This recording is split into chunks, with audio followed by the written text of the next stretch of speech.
Episode 4 of the Hook Podcast. Braley, KJ hanging out today. And we got a special guest for you. It's always cool when we get to bring on friends. And I met this guy 2 years ago. He's got that Southern voice. And he's bringing a little Texas to Nashville. And it is so good. And we cannot wait to catch up with my good buddy, Carlton Anderson. How's it going, man? Good, man. Thanks for having me on, dude. I appreciate y'all thinking of me on this podcast, man.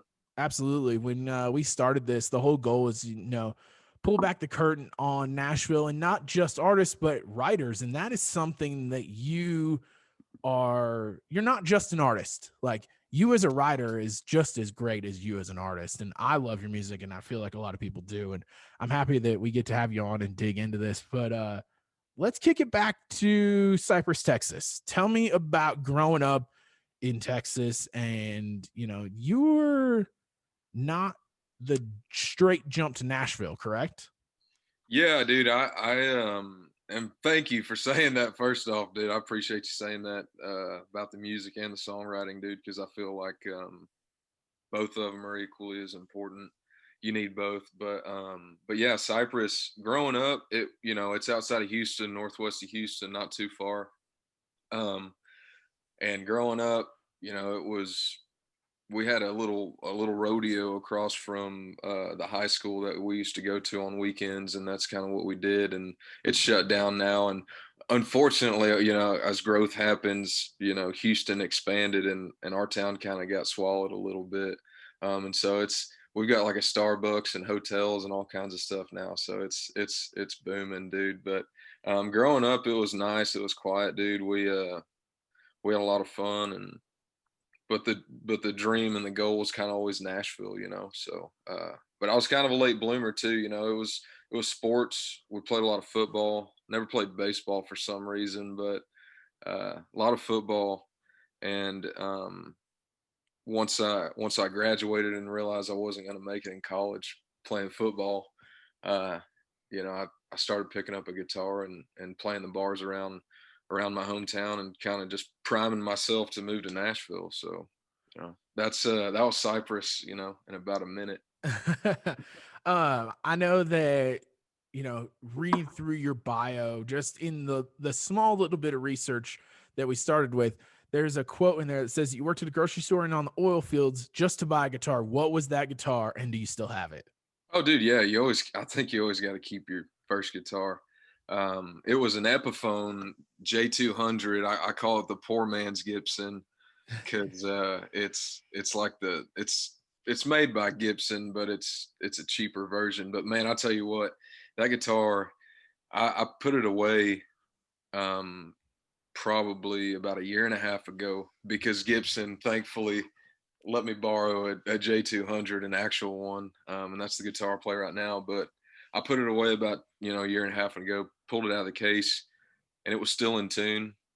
Still sounded great. Old strings on it. I mean, you play them enough, I think they turn out how they're supposed to. And that one, I'll have that one forever, dude. I can't get rid of that. Absolutely. It's got That's some awesome. it's got some cool signatures on it too, man. I'm trying to keep those from fading. A couple of them have, because you sweat on guitars, and they have the wear and tear that they usually do, but they're hanging around. Who are the signatures on there? Man, I've got to go back and look. I remember Charlie Robinson was the first one I got on there. I don't know if y'all remember him, but he was a guy in Texas, and he had a Nashville deal for a little while, but he was a big inspiration early on. I loved his kind of songwriting, and he reminded me a little bit of Willie Nelson, and dude, I love Willie Nelson. So that's that's kind of what drew me to his music. But I was playing the smaller bar. Quick story: I was playing the smaller bar in my hometown, and he was playing the big saloon right around the corner same night. And I got done with my set, and so I packed up and everything and got in my truck, and I drove over there to where he was playing. And I knew he was going to be done. And you're not supposed to do this, but I kind of didn't know the rules of the road at the time. I went straight up to his tour bus and knocked on the door. Dude, I wouldn't advise that. Luckily, they were, dude, I'll tell you what. That's how you get a shotgun pulled on I'm you. telling you, man. They were so nice about it though, because they could just tell that I was a huge fan. And I had my guitar in my hand. And I was like, dude, I just got done playing a show. All I want is Charlie's signature on my guitar, and I'll leave y'all alone. Blah blah blah. And they were nice enough. They got me on the bus and went back there, and he played it a second and signed it, and I got off the bus, and that was it. Wow. Then I got That's a couple awesome. more Good over the story. years, and songwriting like heroes of mine. You know, this is all about songwriting.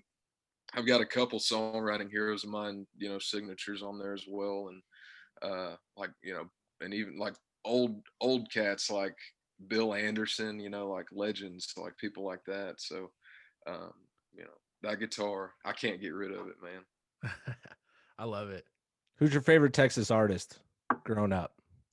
Oh man, do you count like just strictly Texas, or are we just talking No, every, Texas. I want to know Texas. I want to know like who's just your strictly favorite. Because you Texas? said you like Willie, but Willie's my guy, like, but okay. there's so many people that came from Texas, not to toot the Texas horn, but man, there's something in the water, you know.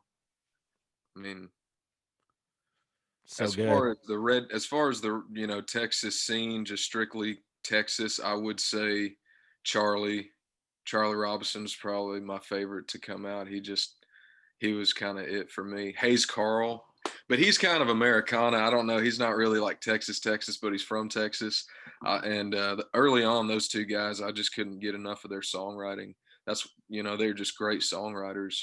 Um, and their songs told stories that gripped you from the first line. And you know, that's inspiring, I think, for somebody that's listening for something to be inspired by, like I was, like I still am, you know. So um those their songs gripped me, man, early on. So I'd say those two guys. There But you go. if we're gonna say like all the way, you know, of course Willie, like he's the man.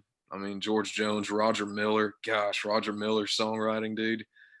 You know, there's only that's it's one of a kind, but yeah, you know, but strictly Texas, I'd say Charlie and Hayes for sure. There you go. Yeah. Did you get into the Texas swing at all? Any of the Bob Wills? I love Bob Wills, dude. I love Bob Wills. If I could get away with it, I'd play some of that stuff. But dude, you got to think, man, they were mixing all kinds of music at that time too. It was like five, six. Crazy. There was Yeah. jazz in there, Getting country, that swing, that Texas Creole. swing. Yeah, dude, and it just made a cool genre. Something that we consider way too country right now at the time was cutting edge. It's pretty cool to think about, you know. Probably wouldn't have got George without it. I mean, Seriously, no, you're not kidding, man. And I tell you what, Merle too, Merle right. Haggard, like if you listen to not to go down the rabbit hole, but if you listen to Merle do impressions of Bob Wills, it's pretty spot on. It's pretty scary if you just That's listen. awesome. Like you could tell how big of a fan he was. And then George came, you know, in '81, kind of at the, I don't want to say the end of Haggard's career, but like, you know, when they Right. stopped kind of playing him. Sure. And so he, you know, borrowed from Haggard and Bob Wills. So it was just like this trifecta of like, damn, there it is, you know, that's country music right there. So, I love it. but, You know, and you're keeping some of that alive, and I appreciate that about dude, you. as So much as thank we you for can, doing man. that. Yeah, I mean, I appreciate that. So let's move up the map a little bit to Nashville. Did Belmont bring you to Nashville? Yeah, honestly, I'd say that was kind of, I hate to say that, but it was kind of the crutch, you know, just to Yeah. get me to town. And that wasn't even a place I knew about. An ex of mine, my ex-girlfriend, that was like her dream school. And, you know, and that's something that we kind of had in common, was that we both wanted to move to Nashville. And I was like, well, you know, I thought about college, but it was like, dang, you know, maybe that'll get me there for at least 4 years, and then I can figure it out in the meantime, you know. So that's kind of was my inspiration to go. Was kind of a girl and a dream, I guess. Um, but yeah, so I went to Belmont, man. Got my degree, graduated.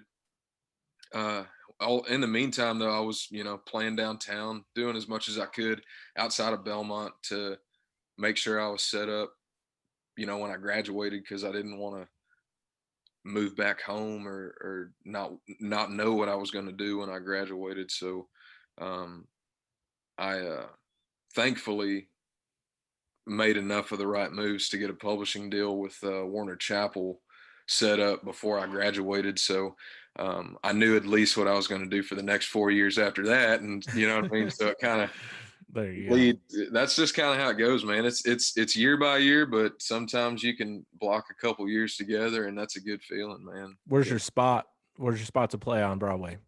Oh, dude. So it was Swinging Doors at the time, but now I think it's called Losers Downtown because it's owned by the same people, Irv, and all the people that own Winners and Losers. But when I don't mean to say back when I was playing it, but when I was playing it was Swinging Doors, man. We had some great times in there, some really great memories, some really good learning lessons, man.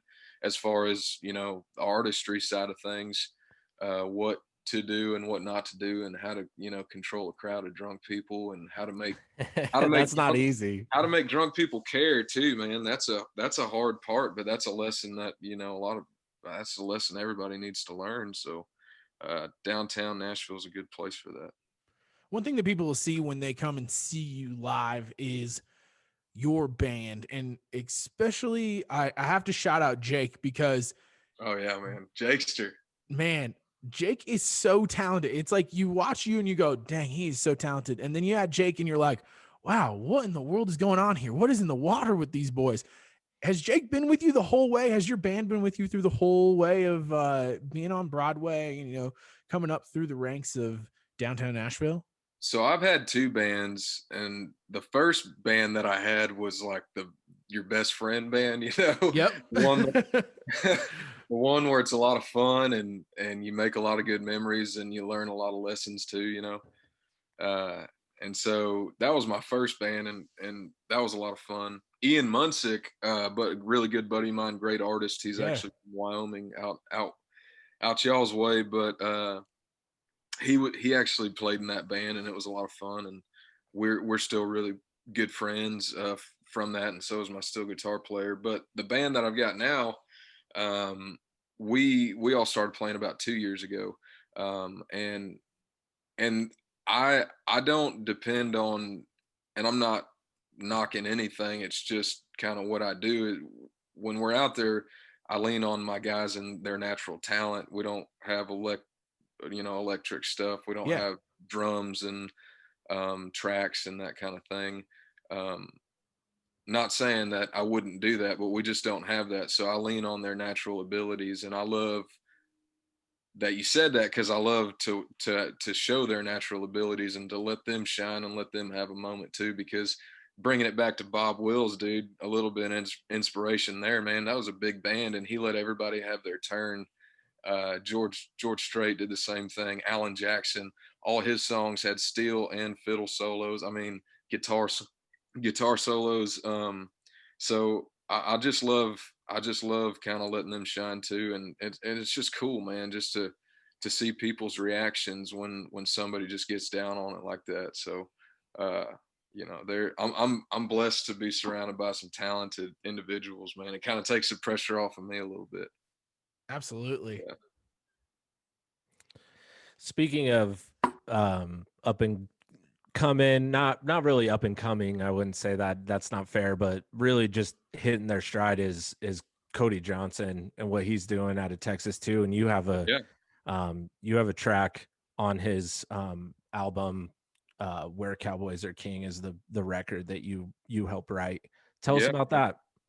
Yeah, that was a huge blessing.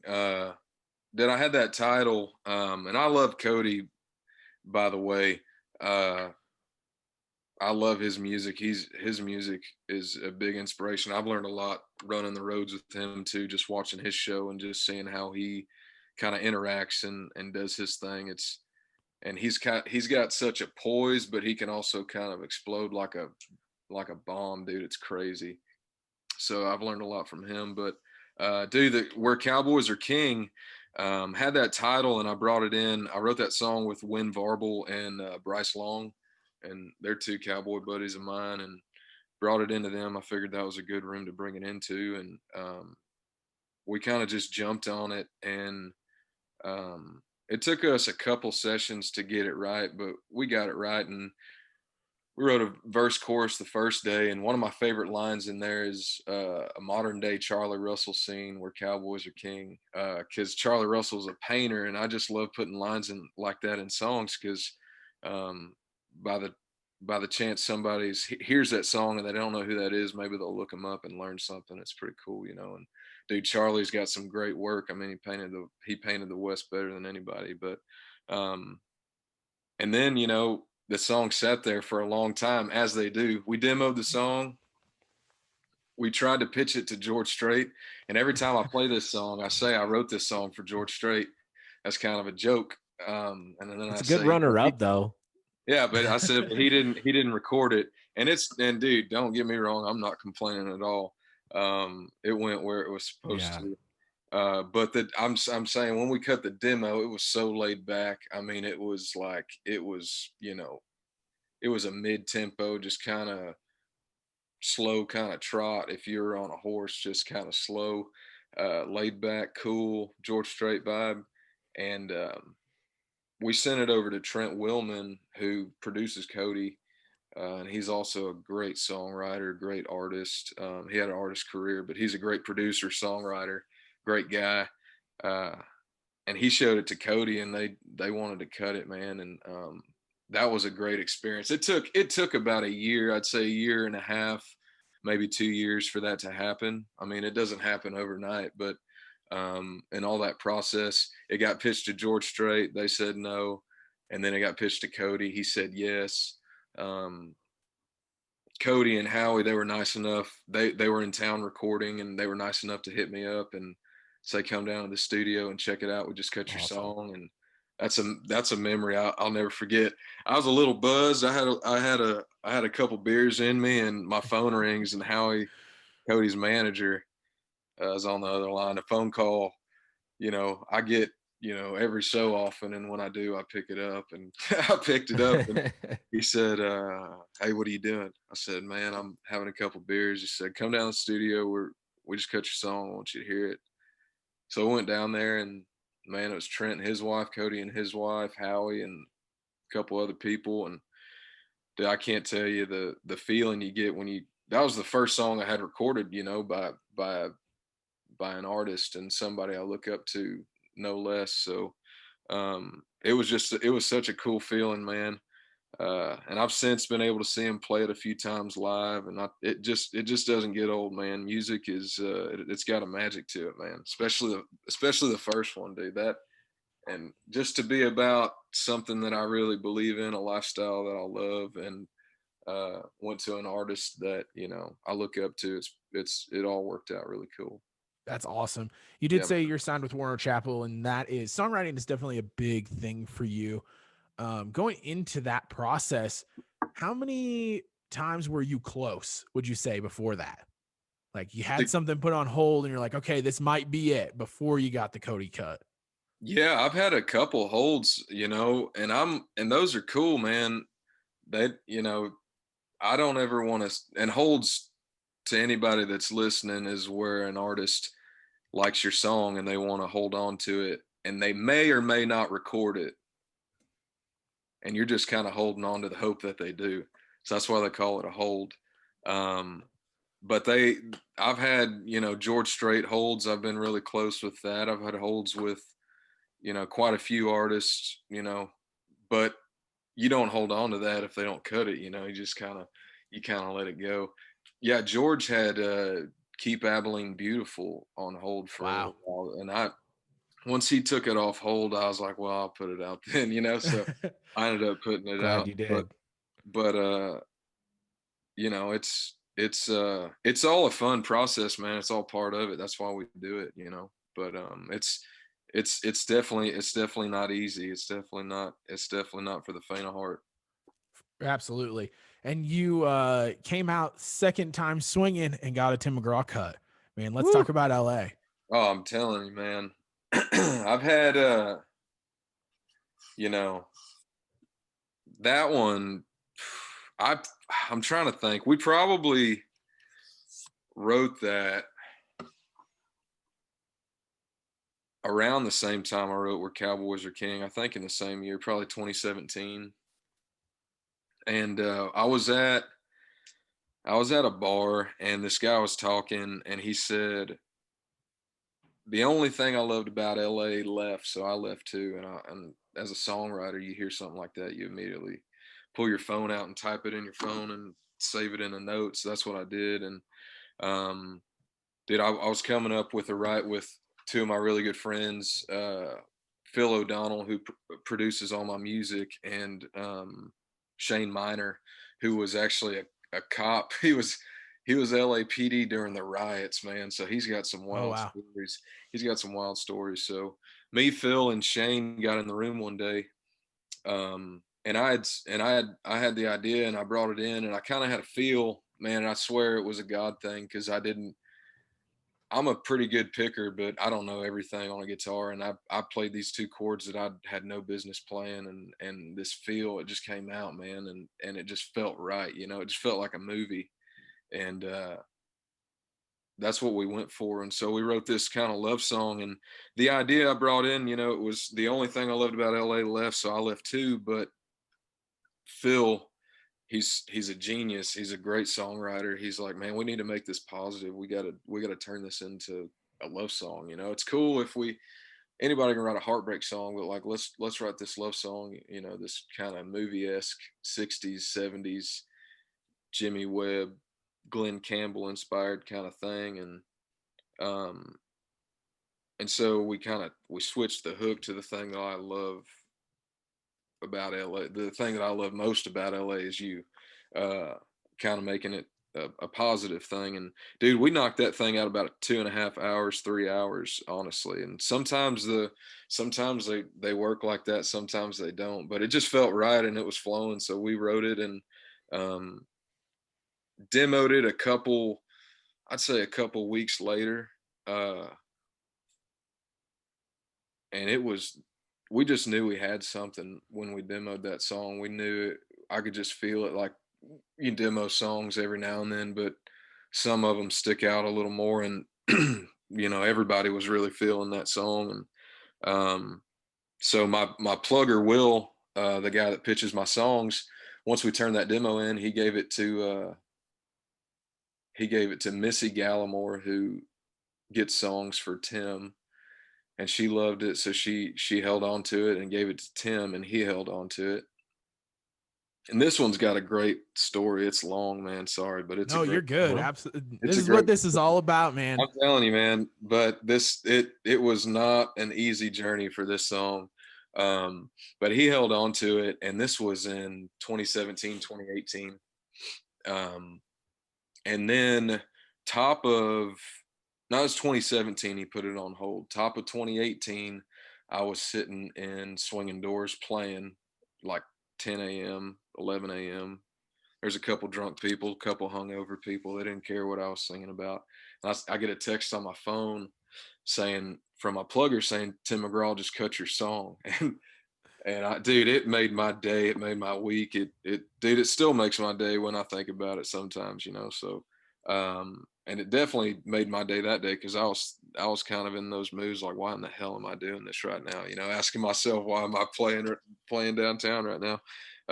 So it made my day, and so he cut that. Um, he recorded it early on while recording this project at Sony Records. And so he got done recording everything, and it with camps like that, superstars like that, everything's real hush hush. You don't really hear much until you see the track list on Music Row magazine, you know, or whatever. Um,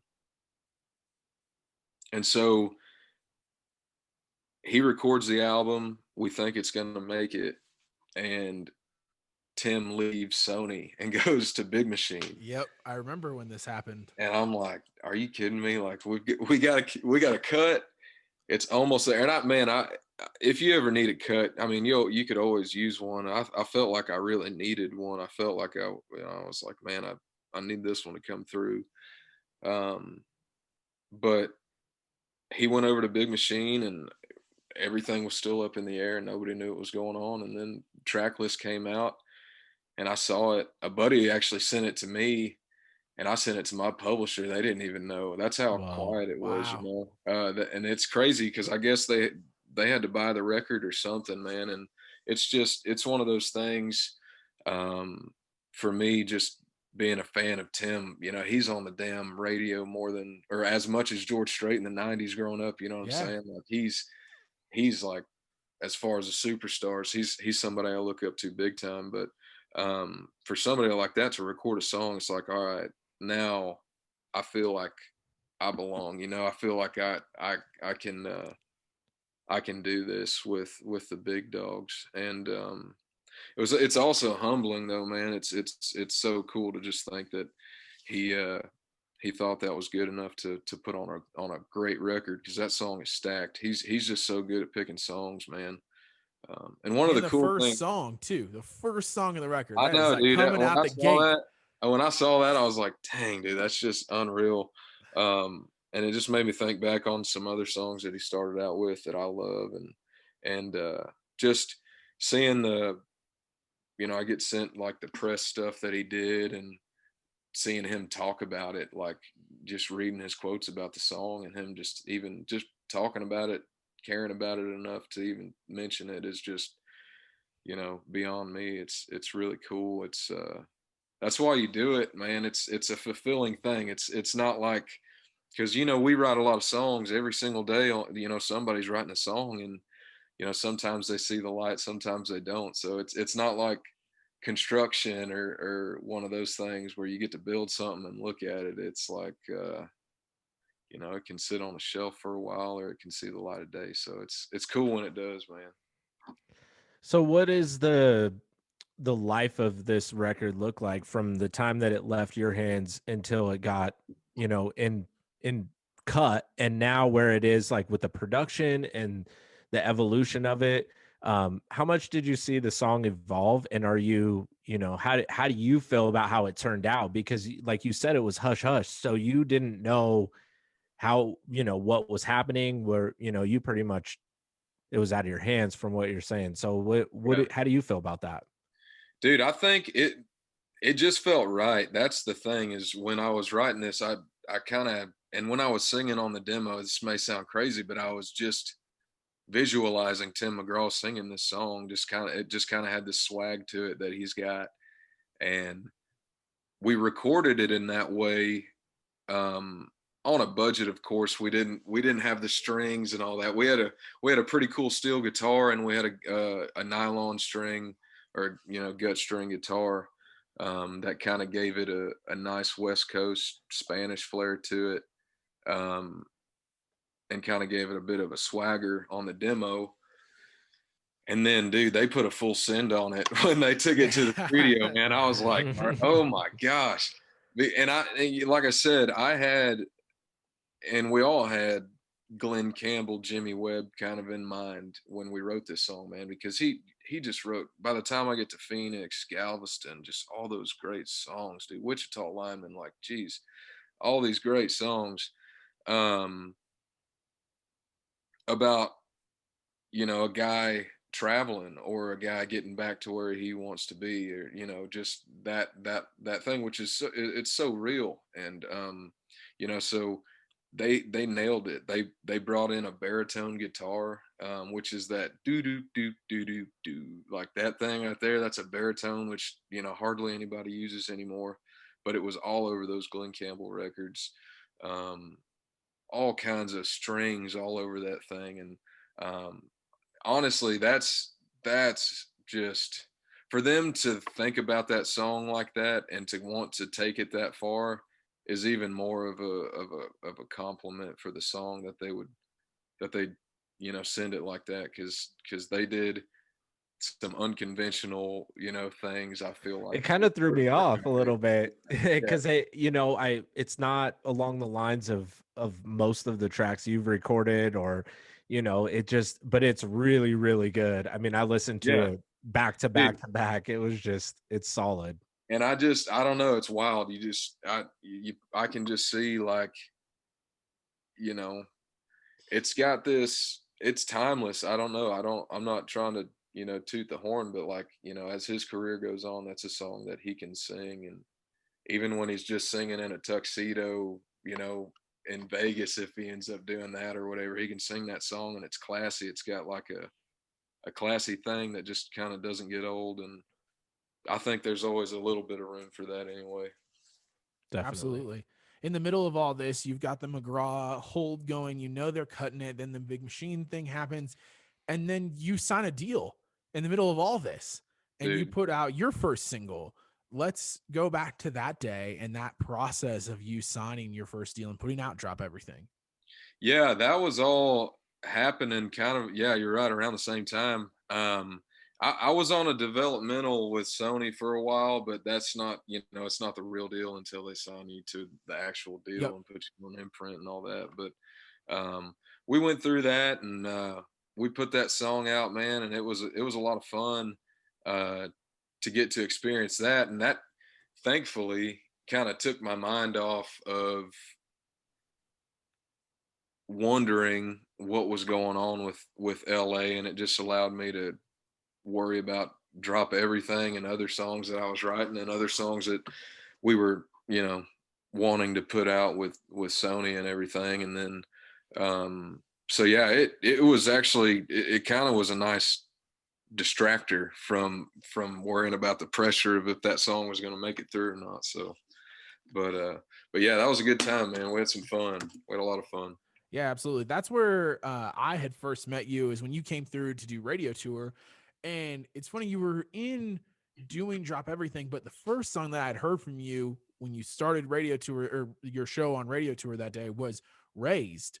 And if you grew up in a small town, which I did, that song, I mean, literally the first line, you go, yep, that sounds like my hometown. That sounds like my upbringing. That's the goal, dude. That's just write what's real and write what you know, and I think it'll connect with people, because I'm not that unique. There's a lot of people like me, So I appreciate you saying that. That we got goals to put that one out. It's recorded. It's ready. We just gotta get a couple more ducks in a row before we want to put that one out. But let's talk about writing Raised. I love that song, man. And Raised is basically, the way I introduce Raised is, if you want to know about me, basically this is a song to listen to without me having to tell you who I am.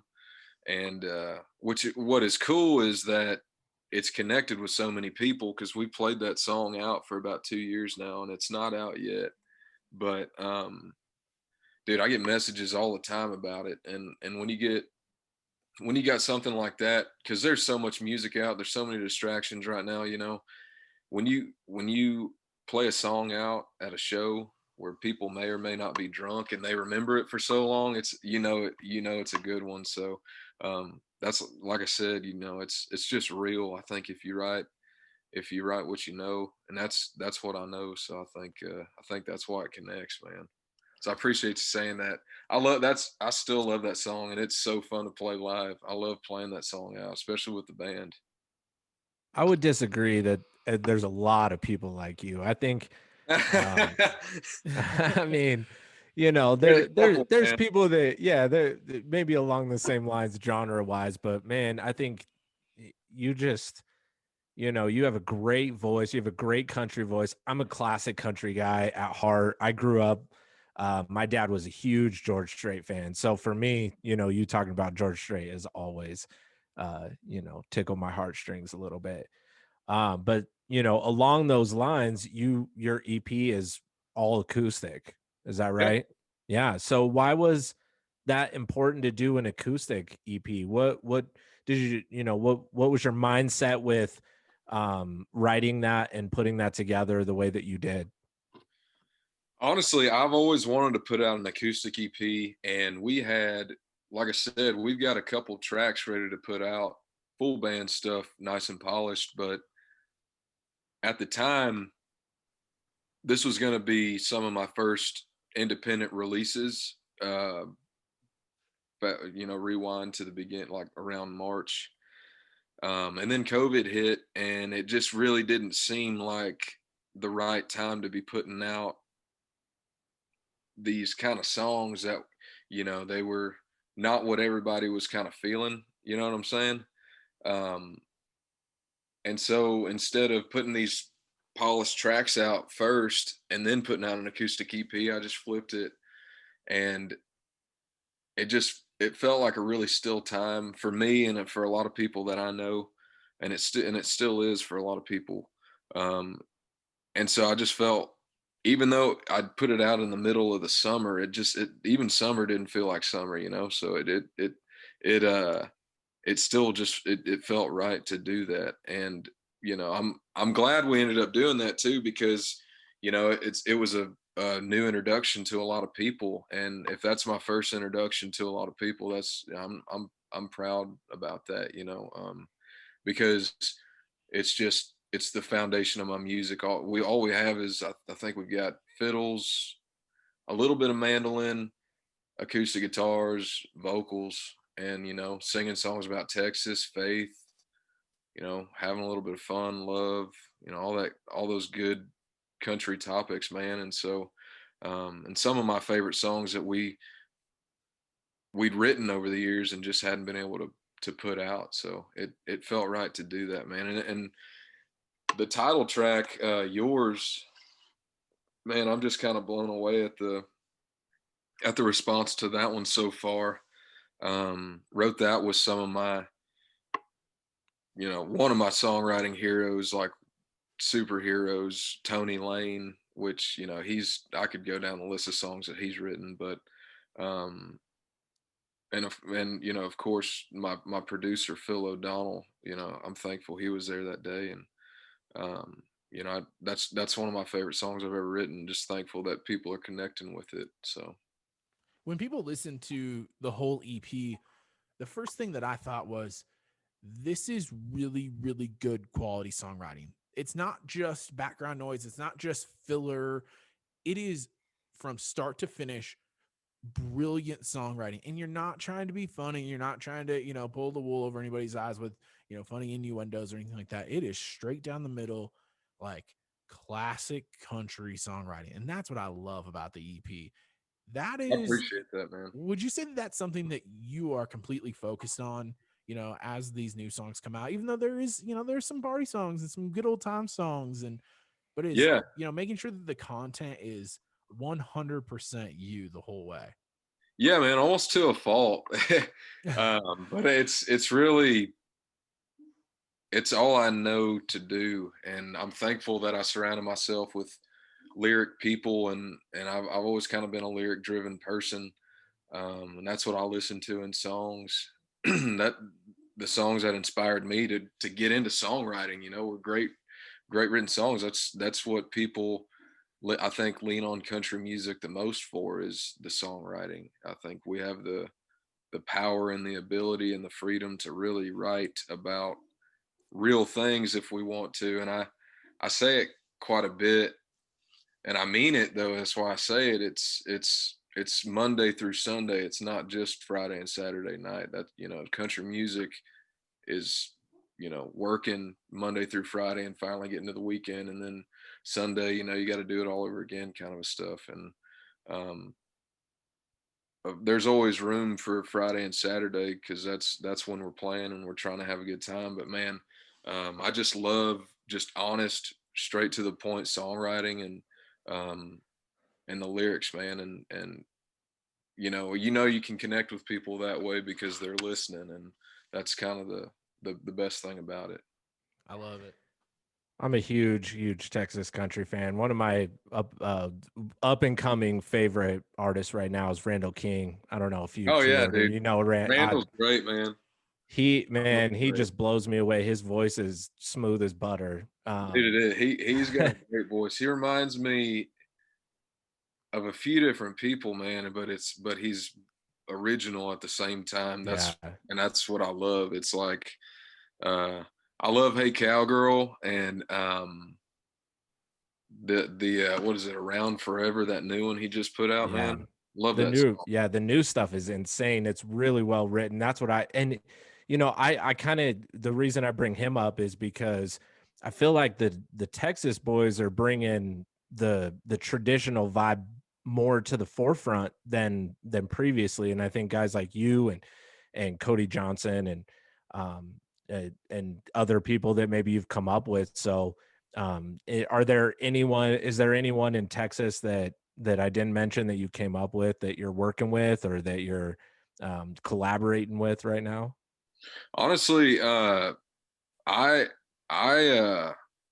I've got a couple people in Nashville that are new artists that on label deals and stuff that I've been writing with. One dude coming out of Texas that I'm friends with, and I know I just have a good feeling about him because he's just different, and that always works. Is a guy named William Beckman. He's a bit of a crooner, kind of has a low voice like me. But dude, the cool thing about moving to Nashville was that I kind of broadened my horizons and was able to meet people from all over the country, you know, because that's where people go. And then travel and playing music too helped with that. But I've got a couple buddies in Nashville that are on labels right now, and it's just kind of a cool experience being able to write with them and seeing them go through the label process. Like one of them I mentioned, he's my best friend, Ian Munsick. He's on Warner right now. He's good. Warner I think Records. we just added him to our playlist. Yeah. And dude, we actually wrote a song called Mountain Time, wrote it about being out on y'all's time zone, man. And because I just love it out there. I just love being out west, and he's from Wyoming. And Okay. we actually met at Belmont. And that was fate too. It was kind of a first day of orientation sort of thing. He was sitting behind me and we met. But being able to write with people like that, you know, it's really cool to kind of, because you know the dreams are coming true as we're writing these songs. So it's really early in the process, and it's just cool to be there, kind of on the forefront. Gotten a couple other cuts by like few people on Sony Records, Tyler Booth, Jaden Hamilton. Those are some other country dudes that are playing pretty good country music right now, and they're good dudes. One's from Louisiana, which is close to Texas, not quite, and then one guy's from Kentucky, so they're representing pretty hard for their states. That's awesome. So when you are headed in, you know, to do your write every day and you flip on country radio, what is the song where you go, dang it, I wish I would have wrote that? Man, I'll tell you what, some of this new stuff that Eric Church has been coming out with, Hell of a View. When I heard that song, I was just like, dang it. That's that straight up matter of fact songwriting that I just love. And that's Casey Beathard wrote that one with Eric, and I can't remember who else is on that song, but that's one of them. Starting Over, that song really just kind of grew on me. Chris Stapleton, he just has a way of, if you're not just immediately drawn in, he just has a way of growing on you to where it just doesn't really get old. You know, it's wild. And I saw him at, sorry to cut you off there. I saw him at Red Rocks out here, and I mean, I can't really explain the experience of watching Chris Stapleton live because his voice just cuts. It just, I mean, he just has, like, it gives me chills thinking about his voice is just unbelievable. But what's crazy is his wife has probably just as good, if not better, of a voice. No kidding. She sang a full song live, and she was unbelievable. But yeah, he's fit. That song's fantastic. Yeah. And that whole album, dude, I love, you know, it's nice to hear something in the format that's working, that is really inspirational, that makes you want to, you know, pick up a guitar and be that good, or try to write something that good, or something. And Eric and Chris are really coming out with some music like that. And I've been wearing that stuff out, really, you know, the new stuff. And I think Eric just put another one out. I can't remember the name of it, but on it's Friday. Yeah, it's another good one too, man. So I love that stuff. Who was in your Belmont class? You know, I hear people talk about how when they went to Belmont, now they look back and they go, oh, hey, that person's still in town. That person's still in town. That person's Yeah, still in I town. think honestly, there's a lot of people on the business side, but as far as like artists, Devin Dawson, I think he graduated like a semester before me. But we were kind of around the same. And I'm trying to think as far as people that, you know, are on radio or, you know, Ian went to Belmont. A lot of business side, you know, as far Yeah. as artist side, I can't really think of many that are doing it. A buddy of mine, Ben Gallagher, he just signed a deal. So y'all be hearing about him pretty soon. Um, yeah, other than that, honestly, I think Devin is the golden goose on that one, He man. was YouTube famous when he was at Belmont too. He did that Taylor Swift thing that got 1 million hits on Oh YouTube. yeah. And dude, he played that super cool, and that's Devin all the way, man. Every time I'm around him, he's just embracive and just really nice, and he just plays it cool. Like you'd never know that he had a viral hit and all that kind of stuff. And then on top of that, with his success, other than that, he's still a cool guy. Yeah, they just had the #1 song on country radio 2 weeks ago. So Yeah, man. Oh yeah. yeah, That's some good, and dude, and that's some good songwriting there too. They're uh Hardy, like that. He's really influencing a lot of people right now, which is really cool. Um, and his songwriting is really good. He's got a way to turn a phrase that reminds me of Casey Beathard, and I love it, man, because people want to write, clever songs, and that helps. That's a really good thing. I think that's our second Casey Beathard reference. We had Raleigh Keegan on the other day, and he had written one of his singles he'd written with Casey Beathard, and he was talking about that too. Oh, dude, you could go down the list. I mean, he's unbelievable, and he's a wise dude. He's one of those kind of guys. When he talks, you listen. It's like And a Yoda moment. I'm telling you, that's the goal right there, man. Well, I really appreciate how humble you are, and because we're sitting here talking about all these other artists and songwriters, and just really cool, man. I really appreciate that about you. So thank you. And I would like to get a little bit more into you because I'm excited about what you're doing. I'm excited about some of the stuff I'm hearing coming out that you're writing, and man, you're on your way. So you're going to be there before you know it. We're going to have you on in 5 years, and we're going to be talking about all the songs that you've written. So I can definitely see that. So what's next for you? What's in the works? What are your plans? I mean, More music, man.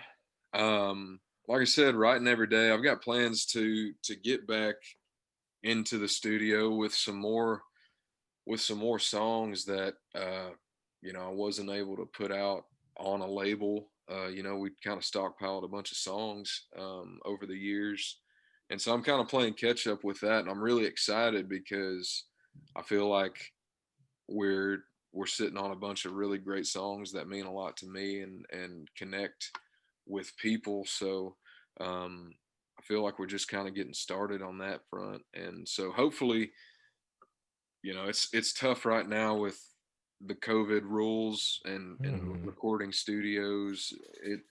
Nashville's just had a bad run of luck. It seems like, they let us get back into the studio, and then there's, another outbreak, and then we got to chill, and then they'll let us get back, and then we got to chill. So we'll see. Hopefully, early next year we'll be able to get back in and record a little more. But I've got 2 or 3 songs in the tank that I'm ready to put out. We just need to, like I said, build a nice little plan around each of them, and we're working on that right now. And Raised is definitely on that list. Like I'm excited. That one. I don't want to shortchange that. I want to kind of go all out with that song, music video, and the whole 9 yards with that one. Because that, dude, like I said, that people reach out all the time about that song, and I just know that's one that's going to connect really well. So And then other than that, man, I'm praying that we can get, Texas is having shows, and there's shows down here, and there's shows everywhere. I actually played, out of the 6 shows I've played over this whole freaking year, which is crazy. 3 of them were in I was Colorado. gonna say, yeah, you were just here. Yeah, 3 of them were in Colorado. One of them was Wyoming. So there's shows, but praying that we can actually really get back to it, to where people aren't worried about it, and we can have fun. But that's more of it. And then, like I said, every day trying to get songs cut and recorded, but that's unpredictable. It's not as easy to forecast that one. That's really out of your hands, I guess.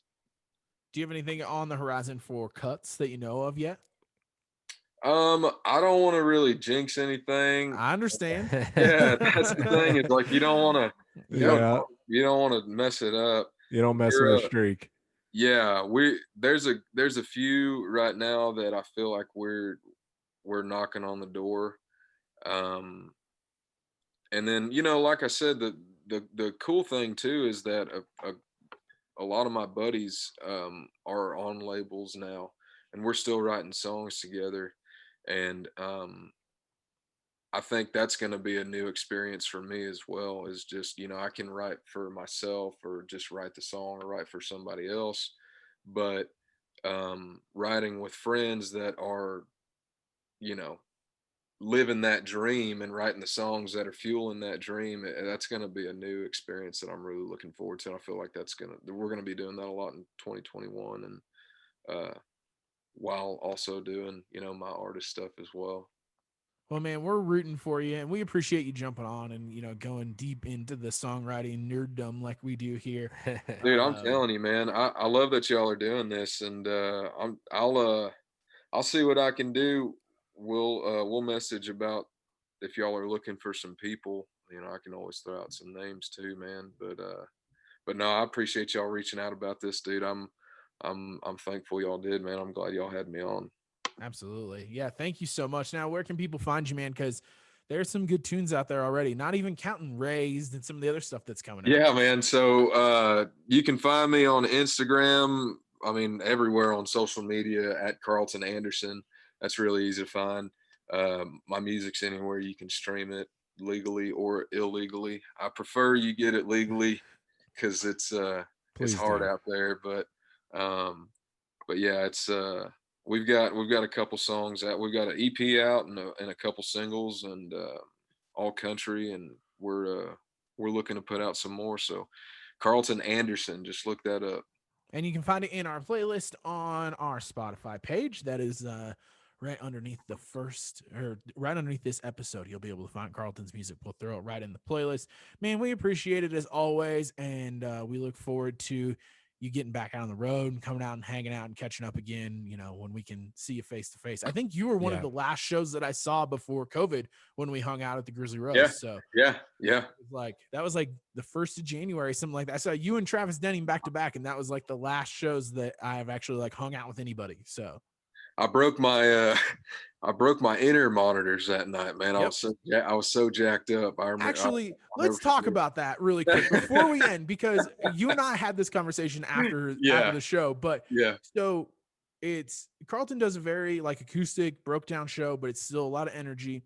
You come out on stage, you've got your shirt tucked in, got your ears in, and all of a sudden I see your ears come out and they're dangling behind you, and you sang the whole entire show. That was like song 2, sang the whole entire show. No wedges for anybody who, goes to concerts, the front monitor wedges, if anybody doesn't wear ears.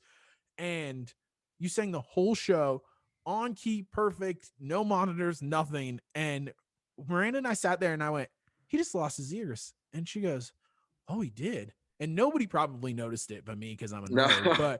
And then we had a conversation about how to keep them on the back of your shirt without having to run them down the back of your shirt. But no kidding. And lessons learned, man. I'm telling you. Dude, it got tangled in my guitar strap, and the show must go on, as they say. But yeah, they got tangled in my guitar strap. So then it was pulling on my ear, and that's really uncomfortable. and you can't really hear very well anyway. So I pulled it out, and then when I did that, they fell. Yeah, it fell back and it was Took a dangling step- behind you. took one step back, felt a crunch, Oh, and then I looked over and I saw a fiddle player. He was kind of shaking his head, and I looked down. I was like, "There they are." So I unplugged it, man. But yeah, dude. I mean, show must go on, and thankfully the mains were hot that night, and I was able to kind of keep putting on a show. And but yeah, that was a fun night, dude. We had a good time regardless. It was a good time. And then I was talking to Jake afterwards. I was like, hey man, just so he doesn't have to run it down his back since his shirt's tucked in, just put a little gaff tape on the back of his shirt. And he kind of looked at me like, and you were like, Jake, listen to this. I'm telling you, man, that's tricks of the road, man. I'm telling you, dude. Yeah, you live and you learn. Now I know. I figured it out. Yeah, man. Well, thanks again, man. We really appreciate it. Yeah, and when the new stuff comes out, let's jump on and talk again, man. Dude, most definitely, guys. Thanks again.